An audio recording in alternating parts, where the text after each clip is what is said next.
पोखरी खननर दुईटी bill हेबा मिथ्या कहले सरपंच। अनुगुल जिला कणिहा ब्लॉक अंतर्गत सानत्रीभिड़ा पंचायत चंद्रबिल ग्राम विनोद बेहरा नामक व्यक्ति को एक फार्म फंड प्रदान करा चाष उपकृत हेबे ताकु दृष्टि रखी यह दि जाइथिला।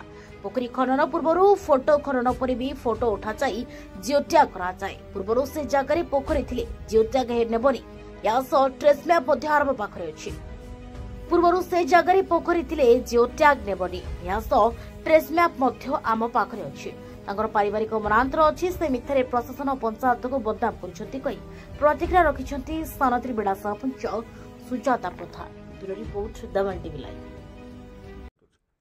से कथाटी संपूर्ण रूपे मिथ्या। आज्ञा चंद्रबिली गाँव 11 जन लोक से आसी बंधड़िए कले आम चाषर उपकृत हो बोली तेणु गाँव विनोद बेहरा नाम आम बंधड़ी सांक्शन करूँ। से कहती आगु बंध होता आज्ञा आपण मैंने जानी जे बंध माने होते जिओटाक ही नब ना।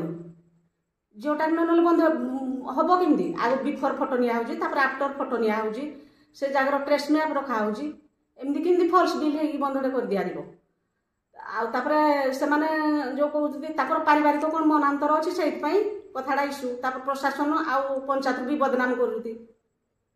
आम पंचायत कहती दुर्नीति माने बहुत दुर्नीति फल्स बिल हो संपूर्ण रूपे मिथ्या। पारिवारिक मनांतर जो अभियोग कर।